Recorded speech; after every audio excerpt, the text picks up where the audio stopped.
आतंकवाद की चुनौती से निपटने के लिए संयुक्त राष्ट्र संघ की आतंकवाद निरोधी समिति ने भारत में 2 दिन की बैठक शनिवार को समाप्त हुई। मुंबई और दिल्ली में हुई इस 2 दिन के मंथन में तमाम बड़े फैसलों पर सहमति बनी। वहीं आतंकवाद के खिलाफ मिलकर काम करने पर भी जोर दिया गया। संयुक्त राष्ट्र संघ की आतंकवाद निरोधी समिति की 2 दिनों की भारत में चल रही बैठक का शनिवार को आखिरी दिन था। इसमें दुनिया में आतंकवाद के खतरे से निपटने के लिए गहन मंथन हुआ। दूसरे दिन विदेश मंत्री डॉक्टर एस जयशंकर ने कहा कि आतंकवाद मानवता के ऊपर सबसे बड़े खतरों में से एक है।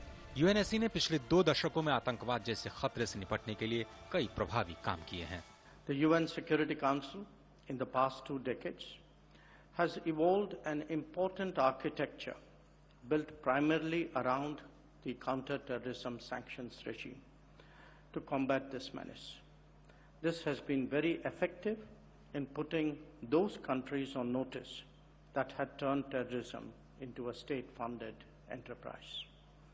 Despite this, the threat of terrorism is only growing and expanding, particularly in Asia and Africa. विदेश मंत्री ने कहा कि हाल के वर्षों में आतंकवादी समूहों ने विशेष रूप से खुले और उदार समाजों में तकनीक तक पहुंच प्राप्त करने की अपनी क्षमताओं को बढ़ाया है। आतंकवादी गुट स्वतंत्रता, सहिष्णुता और प्रगति पर हमला करने के लिए खुले समाज की तकनीक, धन और लोकाचार का उपयोग करते हैं। उन्होंने कहा कि सोशल मीडिया प्लेटफॉर्म्स आतंकवादियों के लिए एक टूल किट बन गई है। Internet and social media platforms have turned into potent instruments in the toolkit of terrorists and militant groups for spreading propaganda, radicalization and conspiracy theories aimed at destabilizing societies.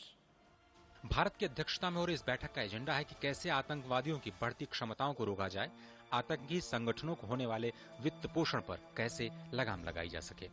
Well, without a doubt, this is an excellent initiative taken by the Government of India, and I think all participants are unanimous that this was a very timely initiative and very much in sync with India's priorities, which had listed terrorism, even as India got into the Council the 8th time last year. इस वैश्विक बैठक में UN के तमाम सदस्य देशों समेत कई एजेंसियों के प्रमुख हिस्सा ले रहे हैं। इस बैठक में हिस्सा लेने वाले तमाम वैश्विक नेताओं ने भी इस बैठक को सार्थक बताया और बदलती परिस्थितियों में मिलकर काम करने की बात कही।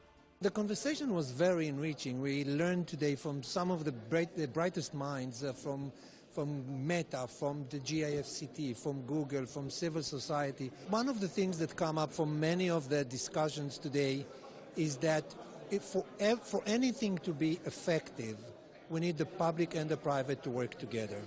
इस महत्वपूर्ण बैठक के इतर भारत ने पाकिस्तान द्वारा आतंकवाद के वित्त पोषण के बावजूद इसको FATF की ग्रे लिस्ट से बाहर होने पर प्रतिक्रिया दी और कहा कि पाकिस्तान का ग्रे लिस्ट से बाहर आ जाना इस बात का संकेत नहीं कि वो अब जांच के दायरे से बाहर हो चुका है।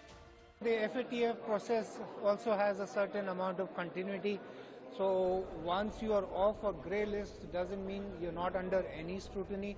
I'm sure the international community through the FATF process and the other counter-terrorism platforms would scrutinize countries, and we of course will always have maintained our vigil, and we are being alert, and we will continue to be doing so in the coming future.